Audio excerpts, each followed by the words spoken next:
Bueno, muchachos, pues es hora de continuar. Vamos a la unidad 2 de la materia. Las calificaciones yo sé que se las debo, las estoy subiendo, espero que un poquito más al rato. Estoy de verdad ahorita bien, apurado terminando proyectos para que ya me dejen en paz porque no puedo salir de algunas cosas. Entonces, bueno, estoy con eso, pero no dejamos de lado nada de sus clases. Bien, muchachos, pasemos a la unidad 2, obras de captación. ¿Qué vamos a hacer aquí?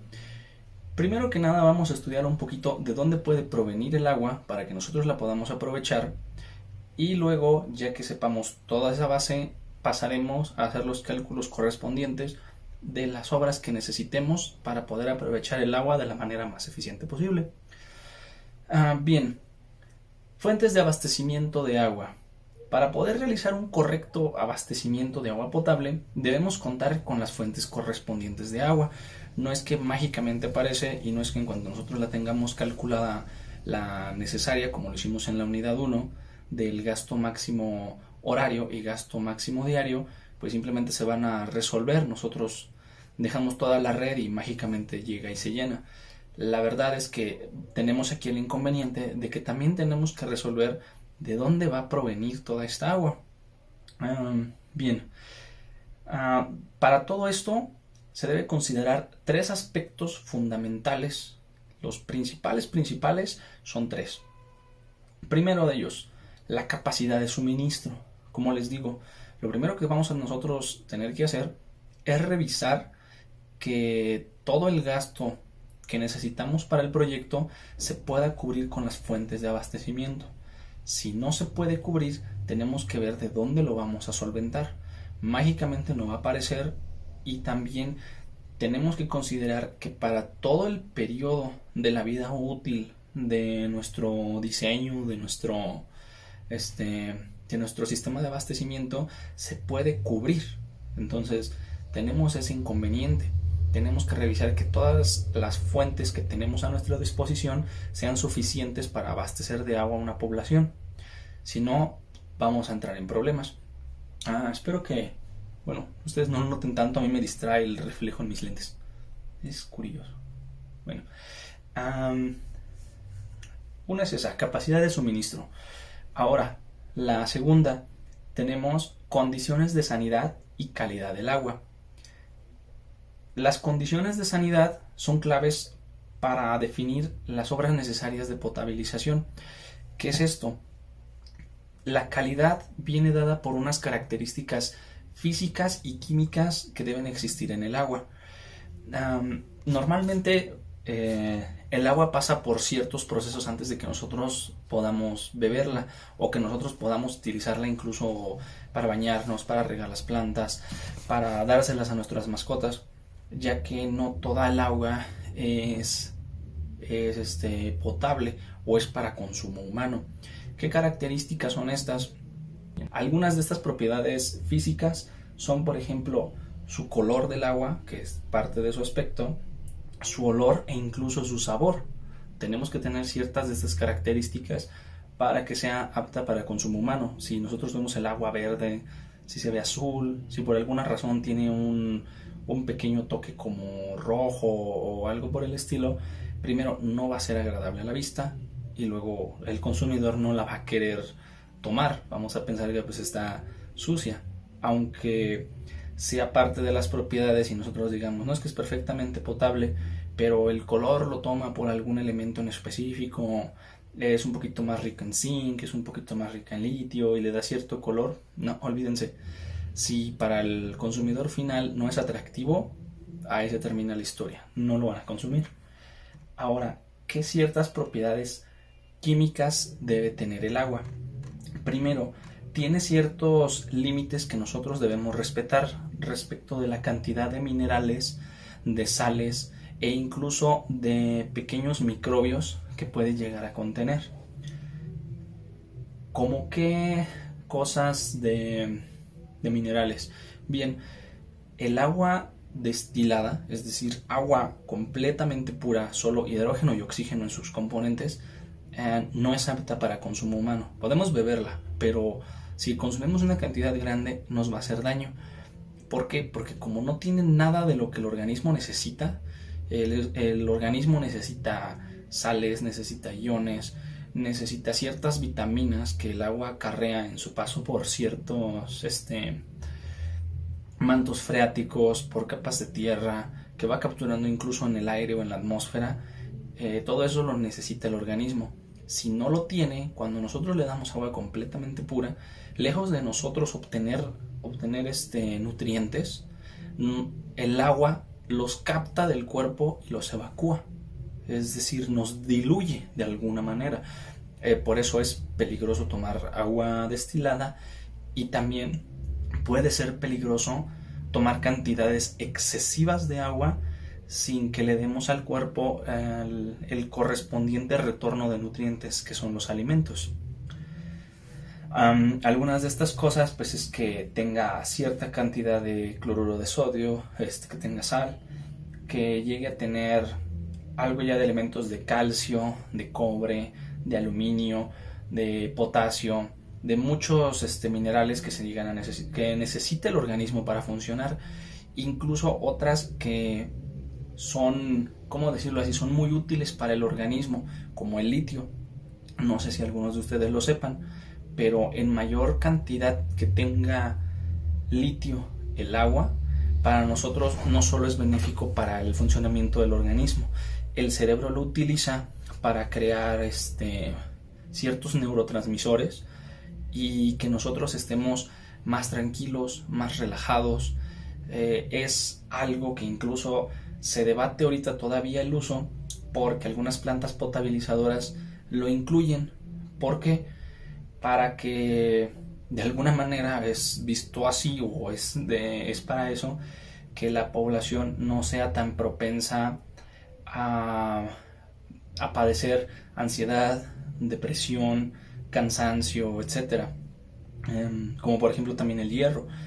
Si ya saben que si no tenemos hierro nos da anemia, tenemos poco apetito, no tenemos casi energías, no tenemos ganas de hacer muchas cosas. Entonces todos estos elementos conjugados en el agua son importantes para nosotros, pero en una cantidad adecuada.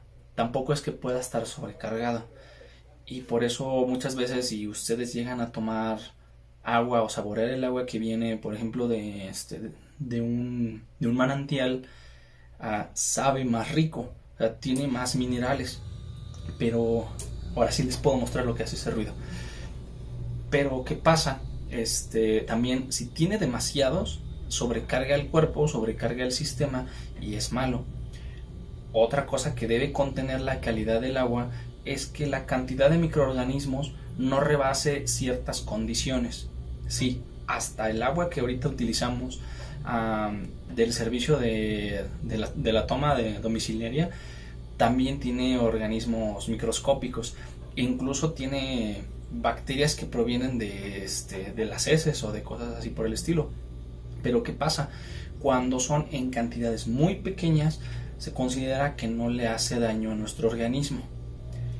Aunque también hay otras bacterias que son de mucho cuidado, como son las bacterias que producen la cólera, parásitos, y también incluso existen, por ejemplo, amebas. Hay amebas que son muy agresivas y hay que tener mucho cuidado, por ejemplo, cuando las fuentes de abastecimiento están contaminadas con estos organismos biológicos, con estos patógenos, porque hay algunas que incluso directamente se van a regiones específicas del cuerpo, del cerebro o de los órganos internos, las vías respiratorias, y los pueden atacar. Entonces hay que tener esta serie de cuidados para que la calidad del agua sea adecuada. Vamos a realizar pruebas en la fuente de abastecimiento, adecuándonos a la cantidad de personas que van a recibir o que se van a abastecer de agua. Si la población es muy grande, tenemos que hacer constantemente más pruebas al mes. Son alrededor, cuando la población es demasiado grande, de unas, si no estoy mal, creo que son como de 22 pruebas al mes, para estar revisando la calidad en todos estos elementos físicos, químicos y de microorganismos. Si la población fuera más pequeña, se puede reducir la cantidad de muestras al mes, pero siempre se deben estar realizando. Es muy importante hacerlas, incluso, por ejemplo, como para lo que ahorita estamos viviendo, como para tiempos de pandemias. Recordemos que muchos patógenos, muchos organismos se transmiten mejor en medios acuáticos. Entonces hay que tener mucho cuidado con el abastecimiento del agua. Es importante. Voy a escalar otro poquito. Bien.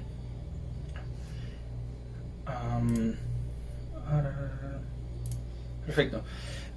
Ahora, aparte de la calidad del agua, el tercer aspecto fundamental que nosotros tenemos que revisar es la capacidad técnica de ese abastecimiento de agua. ¿A qué me refiero con capacidad técnica? Primero, lo más sencillo, la inversión que estamos dispuestos a hacer. Esta inversión va a depender de qué tan lejos está la fuente de almacenamiento, de qué sistemas u obras tenemos que hacer aledañas a la obra de captación, cuánto es la inversión directa, cuánto tiempo nos va a durar, ese tipo de factores. Y luego tenemos que también considerar procesos burocráticos y la zona donde se va a realizar. La Conagua nos concede permiso para utilizar el agua, porque no es que sea simplemente, por decirlo así, no es de todos, no es como decir el agua directamente es de todos. Aunque finalmente se puede pensar así, no llega a ser tanto el caso. Se supone que todas las aguas son o pertenecen a la República, a la nación, pero la nación nos tiene que dar permiso para aprovecharlas. Entonces nosotros tenemos que pasar por un proceso burocrático para que ellos nos permitan utilizar una fuente de abastecimiento de agua y también que ellos nos digan qué tanto la podemos explotar. Entonces viene un poquito también de ese juego. Obviamente, si nosotros queremos dar abastecimiento a una comunidad, nos dan derechos, nos ceden derechos sobre el agua, pero la manera de explotarlos, ahí viene un poquito de cuidado. Y ahora otra cosa, la zona, la parte de la zona yo la veo como algo importante. No creía que fuera tan importante esta parte de lo de la capacidad técnica, incluso por el lado de qué tipo de equipo podemos llegar a utilizar, por ejemplo, para perforar un pozo profundo o que no sea tan profundo, realizar un embalse para las aguas, o todo el movimiento que se tiene que hacer, o todo el proceso constructivo que requiere hacer una presa. Más allá de eso, muchas veces va a depender de la zona donde nosotros queremos utilizar esa fuente de abastecimiento. A nosotros apenas nos tocó hace 2 años, estábamos haciendo, todavía de pronto seguimos yendo algunas cosas. Estábamos ayudando con la topografía para un fraccionamiento residencial aquí en Valle de Bravo. Ahorita estoy en Valle de Bravo. Si ustedes piensan en un fraccionamiento de ese tipo, primero que otra cosa, los terrenos son grandes, son de extensiones grandes para cada propietario, y las casas también son grandes. Entonces, de alguna manera la gente los ve como que gastan mucha agua, pero ¿qué pasa por ejemplo aquí en Valle de Bravo? Lo curioso es que los dueños casi no vienen. Valle de Bravo es un pueblo, primero pues es un pueblo mágico, entonces la gente viene de vacaciones y demás, pero quien compra terrenos aquí por lo general es gente con dinero que vive en la Ciudad de México o que vive en otros países y que aquí únicamente es su casa para vacacionar. Entonces realmente no tienen tanto uso de agua. Cuando estábamos haciendo este fraccionamiento, se pidió la licencia y la concesión a Conagua para explotar una fuente de agua freática. Ahorita veremos un poquito más adelante qué es una fuente de agua freática. Perforar un pequeño pozo que en realidad no era ni siquiera tan profundo, creo que tenía que llegar a 22 metros para abajo o 16 metros de profundidad. Entonces ya estaba el permiso, todo estaba bien, pero quizás alguno de ustedes haya llegado a ver hace unos 2 años noticias en Facebook de que se les quería quitar el agua al ejido de Acatitlán, se quería dejar sin agua Valle de Bravo, se quería explotar un manto acuífero del que dependía toda la zona de Valle. ¿Qué pasó aquí? Los vecinos intercedieron simplemente porque de alguna manera ellos arraigadamente piensan que el agua subterránea o natural viene en una tubería. Entonces, ellos piensan que de alguna manera pues ¿cómo decirlo? un tubo, vaya, que va comunicando el agua de una zona a otra y que ésta lo llevaba a Valle de Bravo, así como tal, o sea que era de alguna manera una tubería y que al perforarla se pierde la presión y ya no les iba a llegar a la ciudad. Primero que nada, pues al ejido de Acatitlán, luego a otros ejidos más abajo y subsecuentemente a Valle de Bravo. Entonces, aunque se le trató de explicar a las personas varios factores, sobre todo, digámoslo así, pues varios factores políticos, porque finalmente es algo de presentarse en la sociedad, tienes que discutirlo con ellos y explicárselos, no pudo pasar de allí. La gente renegó mucho de ello, no quería escuchar a las personas que iban encargadas, porque también las personas que iban a hablar con ellos eran unos patanes, entonces no querían hacerlo de la manera más adecuada, prefirieron pelearse con la gente, resultó mal y no dejaron que se perforara el pozo. ¿A qué voy con esto? Que en realidad el agua que se necesitaba era solo para 10 casas, porque aunque las propiedades eran grandes, dentro del fraccionamiento se hicieron muchos lagos pequeños a manera de reservorios pluviales para que de ahí se sacara el agua para riego. Entonces realmente no se necesitaba tanta agua. Pero entonces, por eso aquí, para lo del abastecimiento de agua, yo les quería hacer un poquito de hincapié en eso, contarles esa anécdota. A veces tienen más problemas por el lado de social o de la zona donde lo quieren construir, porque la gente es reacia a aceptar ciertos cambios, a aceptar ciertas obras. Hay que ser cuidadosos cómo se explican las cosas. Cuando a ustedes les toque ser residentes de obra, explíquense lo más ¿cómo decirlo? Lo más amenamente posible a la gente, para que entiendan que el trabajo es en su provecho. Si no fuera en su provecho, bueno, estaríamos haciendo mal ejercicio de nuestra profesión. Todo lo que nosotros hacemos es en beneficio de las personas, para aprovechamiento de las personas, para su bien. Entonces simplemente hay que dárselos a entender, y que no sea esta la parte más problemática de todo el trayecto o de toda la construcción de una obra de abastecimiento o de captación de agua. Bien, ahora que definimos los tres aspectos fundamentales, que fueron capacidad de suministro, condiciones de calidad del agua y capacidades técnicas, pasemos a clasificar las fuentes de agua. ¿En qué se clasifican? Aquí la clasificación también corre en tres partes. Vamos a tener fuentes meteóricas o pluviales, vamos a tener fuentes superficiales y fuentes subterráneas. Las fuentes meteóricas o pluviales, ¿cuáles son? Sencillamente, rapidito, es la lluvia y la nieve. Esas son las dos fuentes meteóricas que puede haber. Las aguas de lluvia son potables, o sea, cuando viene cayendo el agua del cielo, atrapa ciertas cantidades de polvo, cierta cantidad de material suspendido en el aire, atrapa incluso algo de oxígeno, nitrógeno, que es muy benéfico para las plantas, incluso ciertos materiales como anhídridos carbónicos que están suspendidos en el aire.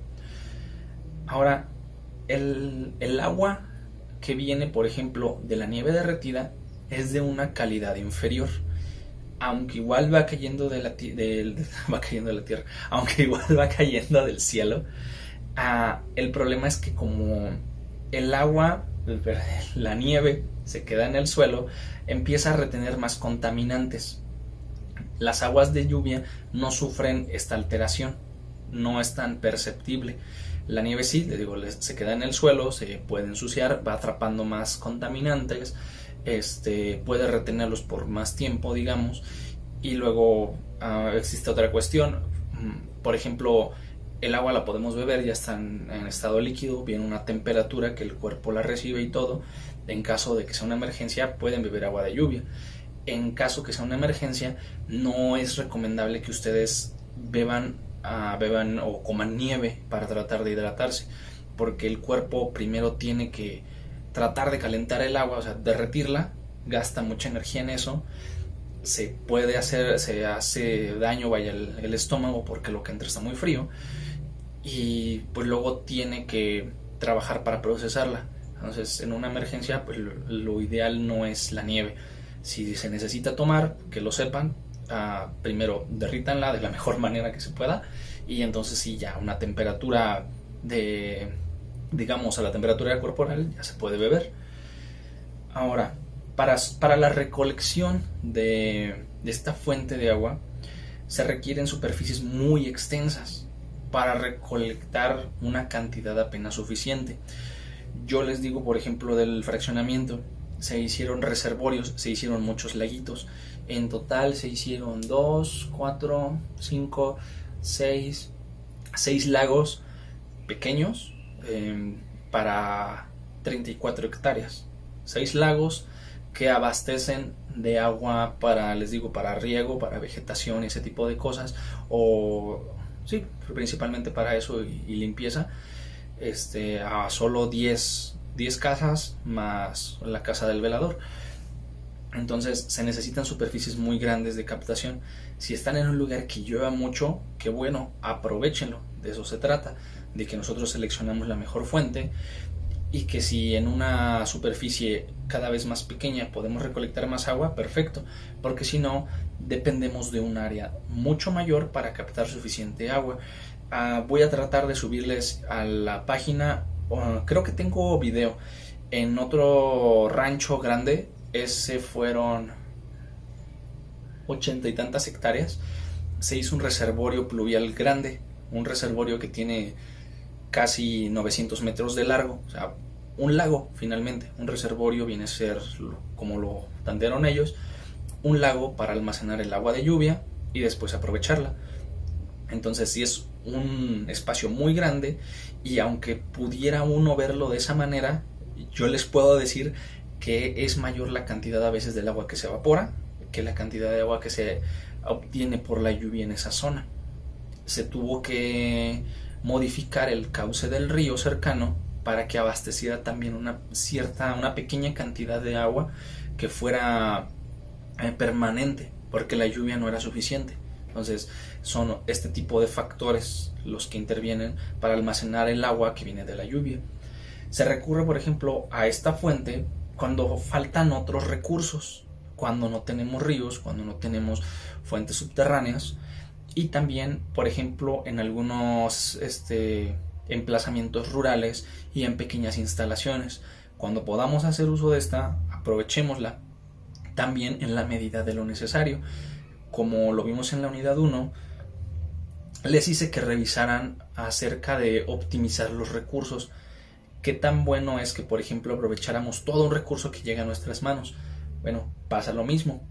Aquí tenemos que considerar que no solo debe llegar a nosotros, debe llegar a otros elementos, debe llegar a otras partes del ecosistema para que el agua siga su trayecto natural. Si no, nosotros somos muy dados a utilizarla completamente y acabárnosla en limpieza, en nuestro uso, y luego aparte volcarle desechos y hacerla todavía más difícil de utilizar a la naturaleza. Bien, incluso tenemos que recordar pues que las otras dos fuentes de abastecimiento, que vienen a ser las aguas superficiales y las aguas subterráneas, tienen su origen en estas aguas. Todo depende del agua de la lluvia, primero que nada. Entonces hay que dejar que siga con parte de su trayecto natural.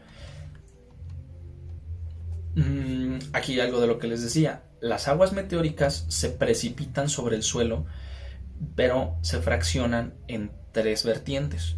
Una porción o una vertiente vuelve a la atmósfera y se evapora. Entonces llega aquí, se evapora por acción del sol, se evapora por acción de las plantas, porque también tenemos que recordar, las plantas sudan, o sea, evaporan mucha agua, y la cantidad de agua que evaporan de hecho es muy grande. Entonces esa es una. La otra se escurre, va conformando los ríos, va conformando los lagos, se mantiene en la superficie en estado líquida. Y la tercera vertiente es que se infiltra en el suelo y se queda atrapada formando depósitos subterráneos. Entonces hay que tener todas estas cosas en cuenta.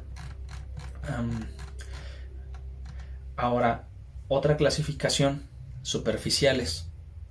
El agua superficial está contenido ríos, arroyos, canales, lagos, embalses, lagunas, algún pantano, una ciénaga, o sea, todo donde el agua esté directamente así en la superficie de la tierra es una fuente de abastecimiento superficial. Ahora, ¿qué tienen estas fuentes de abastecimiento superficiales? Bien, las aguas que se encuentran en la superficie comprenden dos categorías diferentes, todavía sigue parte de clasificación. Las aguas superficiales se dividen en dinámicas y en estáticas. Las que son dinámicas tienen un movimiento continuo debido a la gravedad. Entonces la gravedad las hace descender desde los puntos más altos, como son las montañas, hasta a través de un recorrido, un tanto regular hacia el mar. Entonces eso es todo lo que va a ser el agua superficial. Hay puntos en la tierra donde de hecho tiende a estancarse, como lo es por ejemplo el Mar Muerto. Recibe agua, pero como no tiene hacia dónde mandarla y la estanca mucho, atrapa todo y como no termina bien ese proceso natural, bueno, es su propio ecosistema, pero digamos no lo termina, no llega al mar, no completa del todo el ciclo del agua, no es más difícil y crea su propio ecosistema. Ahora bien,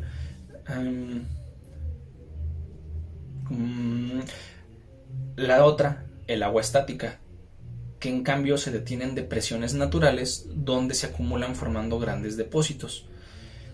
A esto se le llaman lagos cuando ocupan grandes extensiones con una gran profundidad. Y otro, por ejemplo, son los reservorios pluviales. Los reservorios es como si fuera un lago pero en chiquito. No hay tanta dimensión, no hay tanta profundidad. Hay otros también que son, por ejemplo, las ciénegas y los pantanos. Esos a veces son muy extensos, pero tienen de verdad muy poca profundidad. Pueden haber otro tipo de ecosistemas que dependan de ello, como en Florida y ese tipo de lugares tienen muchos pantanos. Otra más. Las corrientes de agua, por ejemplo, se deslizan por una hendidura del suelo que se llama indistintamente, por ejemplo, un lecho o un cauce. Por donde circula el río es un cauce. Las partes donde este cauce se ensancha y alcanza a mantener el agua suficientemente quieta es cuando se produce un lago o cuando se produce una ciénaga, cuando se produce uno de estos reservorios pluviales.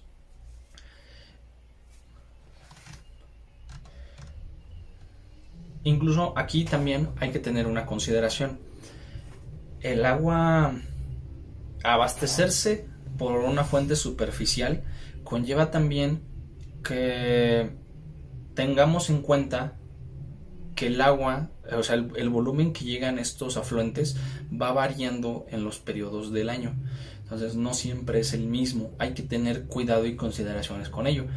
Por eso debe aforarse periódicamente para revisar que el suministro de agua, aun cuando sea, digamos, en las secas, siga siendo el suficiente. Si por alguna razón decimos un río es suficiente fuente de abastecimiento para el área de estudio, cuando lleva suficiente agua, perfecto. Pero ¿qué pasa cuando el nivel del agua va a descender en algunas épocas del año?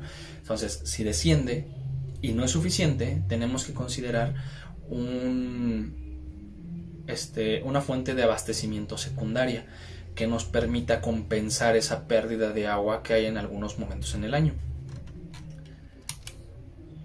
Bien, esas son acerca de las fuentes de abastecimiento superficiales. Ahora, fuentes de abastecimiento subterráneas. Las fuentes de abastecimiento subterráneas se pueden clasificar en dos tipos. Profundas, que es en capas muy muy profundas, se tiene que taladrar 301 kilómetros para llegar a ellas. Y también tenemos las subsuperficiales, que son estas fuentes cuando los mantos donde se almacena el agua bajo la tierra no son tan profundos, como en este caso yo les digo, unos 15, 16, 22 metros no es profundo. Una perforadora pequeña puede llegar a esas profundidades sin problemas. Estamos hablando incluso de 50 metros o algo por el estilo, puede que todavía no sea tan profunda. Entonces se considera subsuperficial. La clasificación de cuándo cambia de uno a otro es un poquito irregular en algunas partes. De hecho, la estaba buscando pero no la encontré en Conagua. Entonces esa mejor no se las doy para no mentir sobre ello. Las subsuperficiales, o sea, las que están cerquitas del suelo, nosotros estamos hasta arriba y todo, y las que están justo debajo de nuestros pies, se consideran de dos maneras. Pueden ser freáticas o pueden ser subálveas. Ahí les va una tarea. Primero que nada, investiguen qué es subálveas. Fuentes de agua subálveas son un poquito diferentes de las freáticas. Ya lo verán a la hora de que lo investiguen por qué. Ahora, las freáticas, como les digo, es el agua que está contenida en el suelo. Puede ser en un depósito, ¿cómo decirlo?, permanente y que no se llena del todo, o que también puede estar completamente lleno. Esa burbuja dentro de la tierra se llena de agua, pero está cerca de la tierra, está cerca de nosotros, de la superficie. A eso le conocemos como una fuente o un manto freático.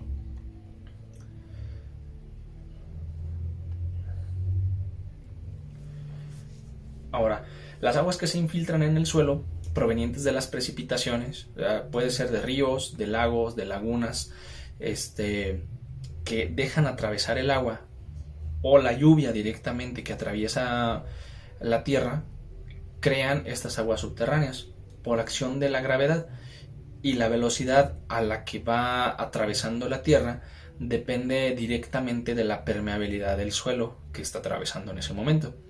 Las aguas pueden ser detenidas en su marcha por una parte que es impermeable, o sea, un estrato de suelo que es impermeable, no la deja pasar. Puede haber dos maneras en las que se le encuentre. Una es horizontal y la otra es de manera inclinada. Si se lo encuentra de manera horizontal, lo que va a hacer es empezar a generar una pequeña bolsa donde se mantiene el agua, y nosotros después, al taladrar y perforar, llegar a un pozo, podemos aprovechar esa agua. Caso de que esté inclinada, el agua va a seguir corriendo. Entonces no deja que pase más abajo el agua, pero sí hace que vaya fluyendo porque está inclinada. Entonces puede llegar a recorrer distancias muy grandes, puede trasladarse en distancias muy muy grandes, y como no la podemos, como no está almacenada, viene a ser como si fuera un río. O sea, es un río subterráneo. Está en una capa que no deja que atraviese más profundo, pero sigue en movimiento. Entonces, si nosotros quisiéramos aprovechar esta fuente, tendríamos que hacer casi la misma consideración de un río. Primero tenemos que hacer la consideración de llegar hasta donde está, y luego tenemos que revisar que el flujo sea constante la mayor parte del año. ¿Y qué pasa cuando es muy poco? Porque también depende de lo mismo, la temporada de lluvias, como toda otra obra de captación que sea superficial y que sea meteórica, porque vaya moviendo y depende del agua que está permeando desde las capas superiores. Ahora, a estas capas se les conoce como napas, como napa, o como un acuífero. Hay muchos de estos, o había muchos en la Ciudad de México, pero han sido muy explotados, y como les digo, es como si fuera una burbuja. Normalmente pues va a tener cierta cantidad de agua, entonces la podemos ir utilizando hasta que vaya descendiendo. Tiene algo que le llaman porcentaje de recuperación. Entonces el agua que va pasando otra vez desde arriba la vuelve a llenar y se va reabasteciendo. Entonces este proceso lo podemos aprovechar mientras no lo sobreexplotemos, pero vaya, que es lo primero que hacemos, nos lo acabamos. Entonces, como se queda vacío por completo, es como si fuera no un tinaco, como si fuera una cisterna. Una cisterna, si se queda mucho tiempo vacía, se daña, porque está diseñada para empujar las paredes. O sea, el agua está deteniendo la estructura misma que lo contiene. Si se queda sin agua, entonces la estructura no tiene un soporte adecuado. las cisternas fallan, entonces esta capa o este acuífero también, o sea, empieza a colapsar. Es parte de lo que pasa en México, bueno, más que nada lo que pasa en México, es parte de lo que pasa, por ejemplo, aquí en La Joya, con los mantos freáticos que se están acabando. Y y también, por ejemplo, otro caso que se puede dar es como aquí en el Estado de México, en el Valle de Toluca. Toluca tiene un acuífero muy, muy grande. Entonces, hace muchísimo sustento a la ciudad. Pero, ¿qué pasa? Primero, hay que tener cuidado con la sobreexplotación. Generalmente son las empresas, las industrias grandes, como por ejemplo puede ser Coca-Cola, quería conseguir permisos, ahorita los tiene denegados porque utiliza demasiada agua para sus procesos. Pero no solo eso. Ustedes, si han ido alguna vez a Toluca y pasado hacia México, habrán visto el río Lerma. El río Lerma está completamente sucio, o sea, no solo puede haber ahí peces de tres ojos, yo creo. Entonces, es un elemento muy contaminado por las industrias, por el uso de las personas, pero corre arriba de ese manto acuífero, perdón, de ese acuífero en Toluca, y tienen ahí no sé cómo decirlo, un problema muy grande por esa contaminación, pero afortunadamente también han tenido suerte, no lo han perforado en ningún punto, porque como estas capas, digámoslo así, arriba de mi mano está el Lerma y debajo de mi mano está su acuífero que les está abasteciendo de agua, entonces están muy cercanas. ¿Qué pasa si el agua que viene de este río todo sucio llega a pasar hacia el acuífero? Se les acabó la ciudad. O sea, ¿cómo van a mantener? ¿De dónde van a abastecer el agua? Toluca sí llueve y todo, pero no como en otras regiones. Y para la cantidad de personas que hay, tendrían que buscar rápidamente otra fuente de abastecimiento de agua. Entonces, buscar algo así para tantas personas sería completamente una locura, todo un caos. Entonces, han tenido suerte porque hasta ahora esto no ha llegado a pasar. Pero si en una de malas, por alguna explotación, por un sismo o por algo, llega a atravesar una capa con la otra, adiós, se les va a toda la ciudad. ¿Y de qué depende? De que el río Lerma tiene una capa impermeable muy, muy buena. Entonces, naturalmente, tiene ahí algo que lo está deteniendo, que le está separando.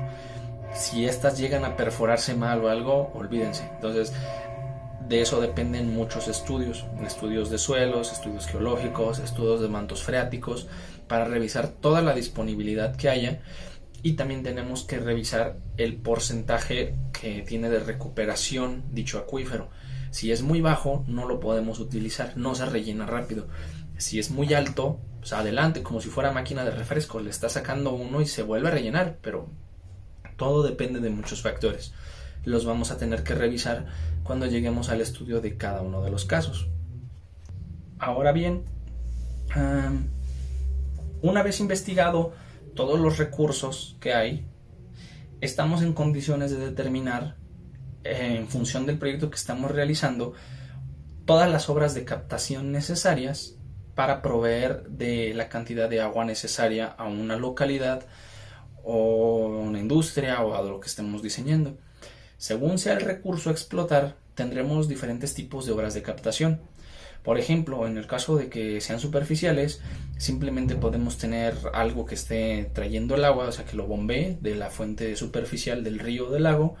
Puede estar prácticamente en la superficie o puede estar en una posición más profunda en el lago o en el río. Si estamos hablando de aguas subterráneas, tendremos que hablar de perforación, o sea, de perforar pozos. Y si hablamos, por ejemplo, en el caso de aguas meteóricas, entonces tendremos que desarrollar una serie de obras que puedan captar el agua y que la puedan transportar. Ahora, dependiendo de todo esto y dependiendo de las propiedades que tenga el agua, además de seleccionar la obra de captación adecuada, también iremos dando un paso hacia la necesidad de contar con filtros, con medios de potabilización, con elementos que limpien el agua o que cambien alguna de estas características. Es decir, ya decidimos qué fuentes son las necesarias, pero a lo mejor no son las más limpias, no son las más libres de sales y de minerales cargados, pero son los necesarios para suministrar agua, para suministrar el volumen de agua que requerimos.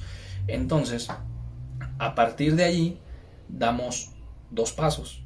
Uno es hacia la obra de captación y otro es hacia la obra de la potabilización para cambiar las propiedades. Pueden ser propiedades químicas, pueden ser propiedades físicas o pueden ser las propiedades que existen por los agentes microbianos en el agua. Ahora bien, pues muchachos, la siguiente clase vamos a estudiar las distintas obras de captación.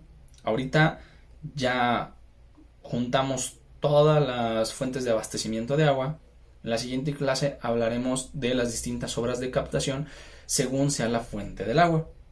Si es superficial, si es freática, si es meteórica o si es subterránea. Subterránea profunda. Bueno muchachos, pues es todo por hoy. Nos vemos en la siguiente clase. Ya les dejé la primera tarea. Averigüen qué es la palabra de... ¿Cómo les dije? Subálveas. Entonces, la palabra subálveas, investíguenlo. Una definición corta, explíquenlo en sus palabras. Me lo mandan a mi correo con su nombre, no necesitan hacer portada. Si se puede, algún esquema o un dibujo, nomás para que acompañe la descripción. ¿Sale muchachos? Entonces ahora sí, nos vemos la siguiente clase. Cuídense mucho, nos vemos pronto.